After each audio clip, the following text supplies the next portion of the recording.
নমস্কার বন্ধুরা, সর্বাণীস কিচেন চ্যানেলে আমার সকল বন্ধুদেরকে যে যেখান থেকে দেখছো সবাইকে অনেক অনেক স্বাগত, শুভেচ্ছা আর ভালোবাসা জানিয়ে আজকের ভিডিও শুরু করলাম। আজকে আমি তৈরি করলাম একটি সম্পূর্ণ নিরামিষ রেসিপি, মোচার ঘন্ট। এই মোচার ঘন্ট রেসিপিতে আমি মোচা কাটা, মোচা ছাড়ানো সবটাই দেখিয়েছি, সেই জন্য ভিডিওটা আমার একটু বড় হয়ে গেছে। কিন্তু আমি যেভাবে মোচার ঘন্টটা করলাম তোমরা এইভাবে বাড়িতে করে দেখো, সবাই কিন্তু খুবই ভালো বলবে। তাহলে বন্ধুরা আমার রেসিপিটা তোমরা দেখে নাও। বন্ধুরা আজকে আমি করব মোচা। মোচা করার জন্য দেখো আমি একটা মোচা কিনে নিয়ে এসেছি আমাদের। এটা হচ্ছে বিচে কলা বা দানা কলার মোচা। এই মোচাটা কিন্তু খুব ভালো হয়, মোচার চপ বলো বা মোচার রেসিপি যেরকম করো খুব ভালো হয়। আজকে আমি নিরামিষ মোচার তরকারি করব। দেখো আমি মোচাটাকে প্রথমে কি করব, ছাড়িয়ে নেব। এই মোচাটা খেতে কিন্তু খুব ভালো হয়, খুব সুন্দর হয়, আর কাটাও এটা ভীষণই সহজ। প্রথমে আমি মোচাগুলোকে এইভাবে আগে ছাড়িয়ে নিই।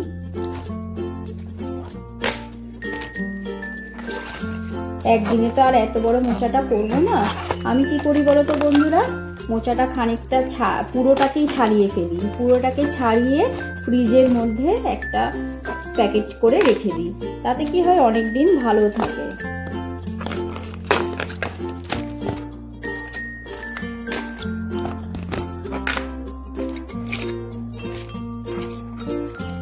আজকে আমি যতটুকু করলাম ততটুকু আজকের মতন আমি ছাড়িয়ে নিলাম। এবারে আমি বটির মধ্যে সর্ষের তেল মাখিয়ে নেব।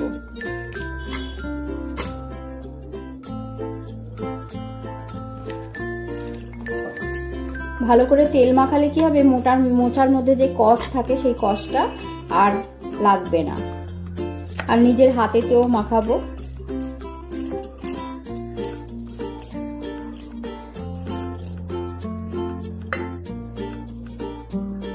আমি এখানে জল নিয়ে নিয়েছি। জলের মধ্যে আমি মোচাগুলোকে কেটে কেটে ফেলবো। মোচা ছাড়ানোটা আমি তোমাদেরকে দেখিয়ে দিচ্ছি। এই মোচা দেখো, এই মোচার যে শক্ত অংশটাকে সেই শক্ত অংশটাকে ছাড়িয়ে নিলাম, আর এই ট্রান্সপারেন্টটাকেও ছাড়িয়ে দিলাম। ব্যাস, আর কিছুই না। আর এমনিতে তো কলার মতন এরকম ভাবে আমি প্রত্যেকটা মোচাকেই ছাড়িয়ে নেব। দেখো কত সহজ কাটা। এইভাবেই সব মোচাগুলোকে আমি আগে ছাড়িয়ে নিই।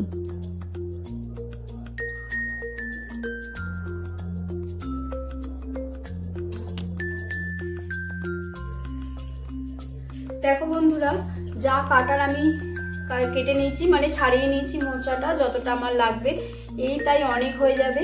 এবার আমি কাটবো আর জলে ফেলবো। আর বাকি মোচা দেখো আমি রেখে দিয়েছি, এটাকেও আমি ছাড়িয়ে ফ্রিজের মধ্যে প্যাক করে রেখে দেবো, অনেকদিন ভালো থাকবে। এবার দেখো এটাকে প্রথমে আমি এই যে মুখটাকে এরকম ছোট ছোট ছোট ছোট করে জিরি জিরি করে কেটে নেব। এই মোচা কাটা খুবই সহজ। এবার এই মোচাটাকে মাঝখান থেকে একটা ফালা দেব, দিয়ে একদম পাতলা পাতলা করে কাটবো। আমি তোমাদেরকে একটা কেটে দেখিয়ে দিচ্ছি যে আমি কিভাবে মোচা কাটি।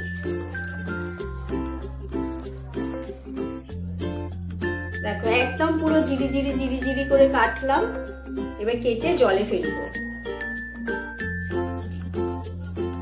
আর একটাও আমি কেটে তোমাদের দেখাচ্ছি। আমি এগুলোকে একটা একটা করে কাটিয়ে দেখো, পুরো একটা নিলাম, নিয়ে এবার মাথাটাকে প্রথমে যে ছাড়িয়ে নিয়েছিলাম, যে ট্রান্সপারেন্ট অংশটা বাদ দিয়েছিলাম আর শক্তটা ফেলে দিয়েছিলাম, এটাকে প্রথমে জিরি জিরি করে কেটে নেব। কেটে নিলাম, নিয়ে ফেলে দিলাম জলেতে। এবারে এই দেখো এইটাকে মাঝখান দিয়ে একটা ফালি দিয়ে নেব, দিয়ে এবারে একদম পাতলা পাতলা পাতলা পাতলা করে, যত ছোট ছোট করে মোচা কাটবে তত কিন্তু ভালো হয়, খেতেও ভালো হয় আর তাড়াতাড়ি হয়েও যায়। দেখো পুরো একদম জিরি জিরি করে কেটে নিয়েছি। এইভাবে চলো বন্ধুরা আমি তাহলে প্রত্যেকটা কেটে নিই। দেখো বন্ধুরা মোচা কাটা কমপ্লিট। আমি জলের মধ্যে মোচাগুলোকে দিয়ে দিয়েছি, আর মোচাগুলোকে দেখো আমি খুব জিরি জিরি করে কেটে নিয়েছি। এবারে আমি হাত আর বটির মধ্যেও ভালো করে একটু তেল মাখিয়ে দেবো। আর হাতের অবস্থা দেখো, এই তেল দিলেই উঠে যাবে। আর কাজ করতে করতে তো এমনিতেই উঠে যাবে। তাহলে চলো বন্ধুরা এবার রেসিপিটা তৈরি করি। বন্ধুরা দেখো, মোচাটাকে আমি কয়েকবার জল পাল্টে পাল্টে ধুয়ে নিয়েছি। এবারে আমি মোচাটাকে প্রেসারে দিয়ে দেবো। প্রেসারে দিয়ে একটু নুন আর একটু হলুদ দিয়ে আর জল দেব, দিয়ে প্রায় 3-4টে আমি সিটি দিয়ে নেব। দেখো প্রেসারে আমি সবটা দিয়ে দিচ্ছি। দেখো বন্ধুরা, পুরো মোচাটাকে দিয়ে দিয়েছি। এবার দিয়ে দিচ্ছি একটুখানি হলুদ, একটু নুন আর জল।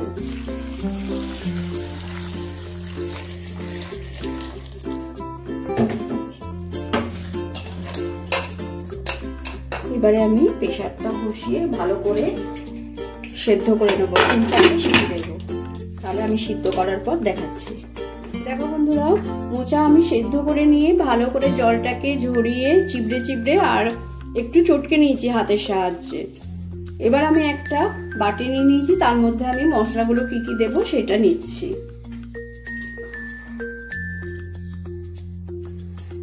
দেখো আমি এখানে 1 টেবিল চামচ নিয়ে নিচ্ছি আদা বাটা,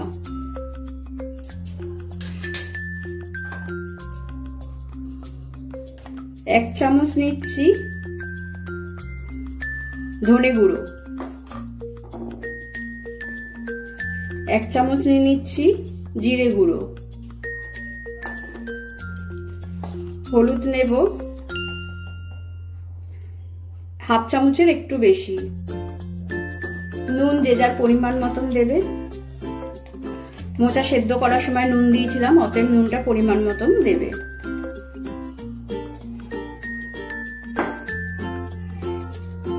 আর আমি দিয়ে দিচ্ছি কাঁচা লঙ্কা বাটা, কেন আমরা কাঁচা লঙ্কা খাই বলে সেই জন্য কাঁচা লঙ্কা, লাল লঙ্কা দিলেও হবে, কিন্তু কাঁচা লঙ্কাটাই আমরা খাই আর কাঁচা লঙ্কাতে স্বাদও ভালো হয়। অতএব ঝালটা যে যার পরিমাণ মতন দেবে। আমি আমার পরিমাণ মতন দিয়ে দিলাম, দিয়ে এতে একটু অল্প জল দিয়ে আমি গুলে নেব। দেখো এর মধ্যে আমি অল্প একটু জল নিয়ে নিয়েছি, নিয়ে মশলাটাকে আমি ভালো করে গুলে রাখবো। আর এখানে দেখো আমি নিয়ে নিয়েছি নারকেল কোড়া। তাহলে চলো রেসিপিটা শুরু করি। দেখো এবার কড়াই বসিয়ে দিয়েছি, এবার দিয়ে দেবো সর্ষের তেল। একদম পরিমাণ মতন আমি তেল দেব, 3 টেবিল চামচের মতন আমি তেল দিলাম।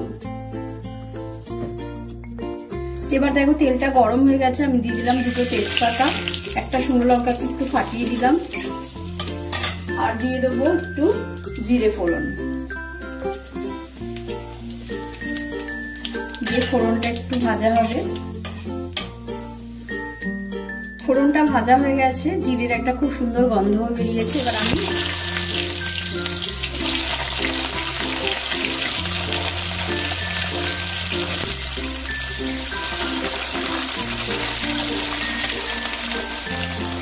দুটো মিডিয়াম আলুকে একটু ছোট ছোট করে দেখো এরকম করে কেটেছি, কেটে আমি দিয়ে দিলাম। দেখো আলু ভাজা হয়ে গেছে, বেশি লাল করে ভাজবো না, কেন আমি কষাতে কষাতেই তখন পুরো একদম আলু সেদ্ধ হয়ে যাবে, আর বেশি লাল করে ভাজার কোনো প্রয়োজন নেই। এবারে আমি যে মশলা গুলে রেখেছিলাম সেই মশলাটাকে দিয়ে দিলাম।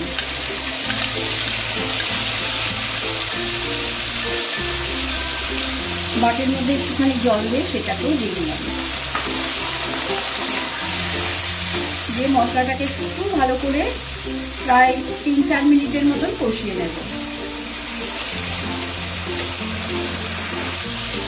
দেখো মশলা আমার কষানো হয়ে গেছে, প্রায় 2-3 মিনিটের মতন কষালাম। এবার এই কষাতে কষাতেই আমি মোচাগুলোকেও দিয়ে দেবো, কেন মোচার মধ্যে একটা গন্ধ থাকে। মোচাগুলো দিয়ে এই মশলার সাথে একবারে ভালো করে নাড়াচাড়া করতে থাকবো, যতক্ষণ না মোচার যে একটা স্মেল থাকে সেটা যতক্ষণ না চলে যাচ্ছে। কাঁচা একটা স্মেল থাকে দেখবে, মোচার সাথেও আমি ভালো করে মিশিয়ে নেবো মশলাটা।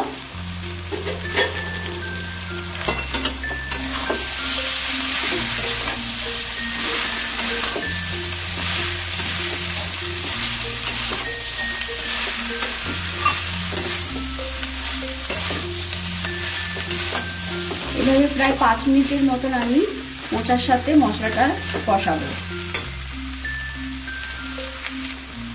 দেখো মোচা কষাতে কষাতেই আমি 1 মুঠো ছোলা, ভেজানো ছোলা এর মধ্যে দিয়ে দিলাম।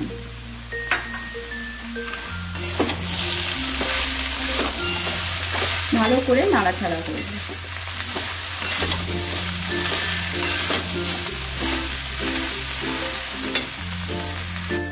দেখো বন্ধুরা 5 মিনিটের মতন আমি পুরো মশলার সাথে মোচাটাকে ভালো করে নাড়াচাড়া করে নিলাম। এবারে আমি দিয়ে দেবো জল।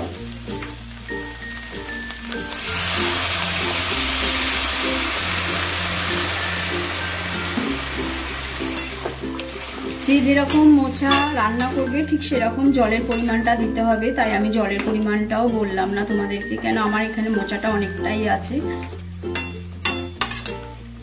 আর মোচাটা তো একদম পুরো শুকনো শুকনো রান্না হবে, অতএব সেই পরিমাণ মতন জলটা দিতে হবে। আবার এদিকে মশলার সাথে আলু সেদ্ধ হবে, সেই রকম ভাবেই জলটাকে দেওয়ার চেষ্টা করবে। দেখো আমার জল দেওয়া হয়ে গেছে। এবারে আমি ঢাকা দিয়ে প্রায় 7-8 মিনিট রান্নাটা হতে লাগবে। এখনো কিন্তু আমার রান্না এখনো শেষ হয়নি, এখনো কিছু দেয়া বাকি আছে, তাহলে তোমরা দেখতে থাকো। আমি এবারে চাপা দিয়ে গ্যাসের ফ্লেমটাকে একটু মিডিয়াম হিটে দিয়ে রাখলাম।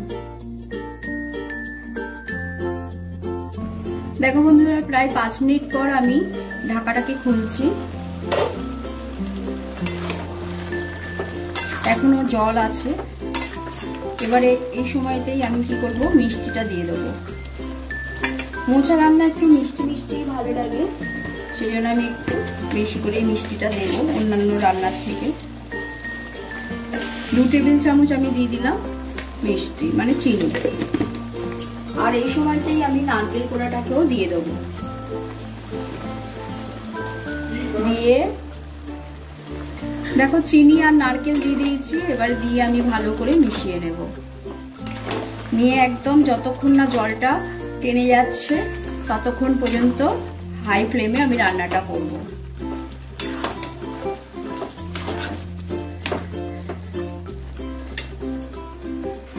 দেখো বন্ধুরা আমি মোচাটাকে ভালো করে টেনে নিলাম, টানিয়ে নিলাম। কেন বলো তো, জল থাকলে কিন্তু পাঞ্চা পাঞ্চা লাগবে।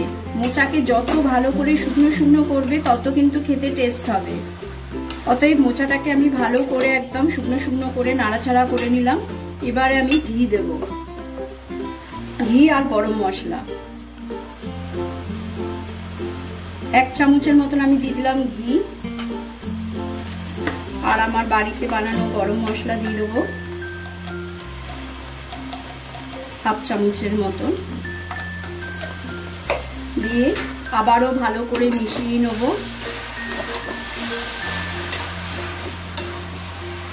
মিশিয়ে নিয়ে আমি একটু ঢাকা দিয়ে রাখবো, রেখে তারপরে আমি সার্ভ করার জন্য রেডি করব।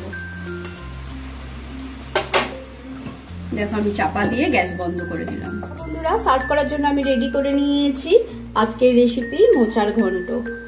এই মোচা খাওয়া যে আমাদের শরীরের জন্য কত উপকার সে আমার আজকে নতুন করে বলার কিছু নেই, কেন তোমরা সবাই জানো যে মোচা আমাদের কত উপকারী। তাহলে বন্ধুরা আমার রেসিপিটা যদি তোমাদের আজকে ভালো লেগে থাকে তাহলে অবশ্যই একটা করে লাইক করো, শেয়ার করো, কমেন্ট করো। চ্যানেলটিকে সাবস্ক্রাইব করে আমার পাশে থেকো। সকলে সুস্থ থেকো, ভালো থেকো, পজিটিভ থেকো। আবার চলে আসবো নতুন রেসিপি নিয়ে। আজকের মতন এইখানে, ধন্যবাদ।